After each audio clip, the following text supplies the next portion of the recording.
Now, as you're seated here, that's all about you. Your own wonderful human imagination is the God of the universe. Is it really true? Well, you're called upon to test it. Test it and see if it's true. Now, I have a letter on me tonight. I really should read it, but I'm not going to.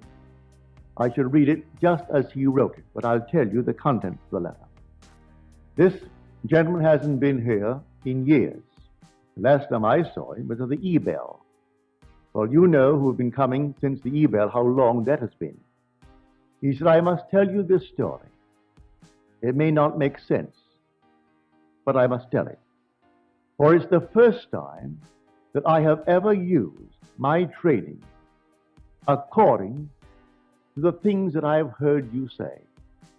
I am a psychologist, and I have wasted years trying to talk people out of their mental problems when I could easily have imagined them whole and happy. Now, here is the story. He said, a friend of mine, this lady, claimed that she was in many ways abnormal. She and her husband adopted a little baby girl, and something very strange went wrong with the child. The child was 4 years old and still could not speak, and the few words it muttered, it garbled so that it's simply not intelligible. But in the 4 years talking to her, there was progress. Then one day she said to me, I do not feel any longer that I am abnormal. So now I say to myself, I am not abnormal. He tried to explain to her that that's not quite the approach. And then he broke the thought and he told me this story. That, for instance, in my own case, I find a home that I want. I begin to imagine that I'm living in that home. And then doubt sets in. With the result that that doubt materializes into a person. And that person has more money than I have, and he buys the home, leaving me out in the cold.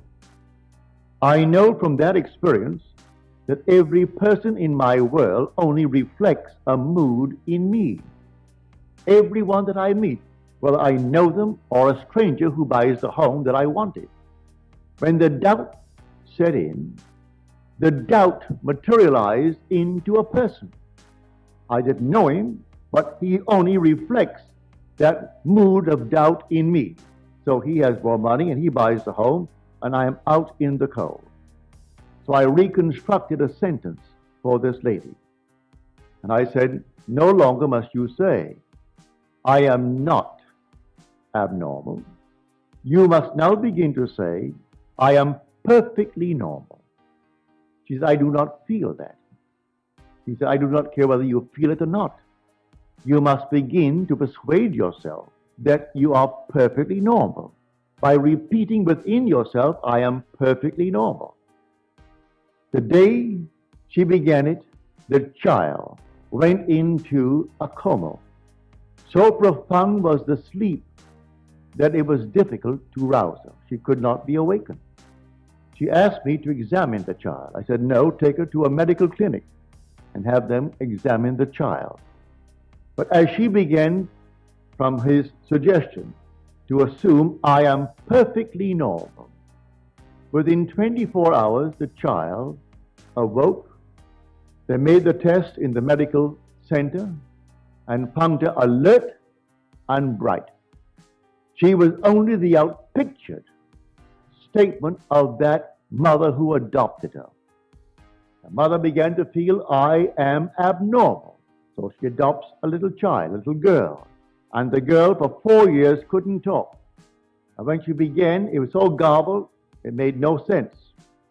She only bore witness to that strange, peculiar claim of the mother who adopted her. And when she changed the pattern of speech within her and said, I am perfectly normal, the child, by the medical clinic, found her not only alert, but perfectly healthy and returning to a normal state in this world. The whole vast world is yourself pushed out. All that you behold, though it appears without, it is within, in your own wonderful human imagination, of which this world of mortality is but a shadow.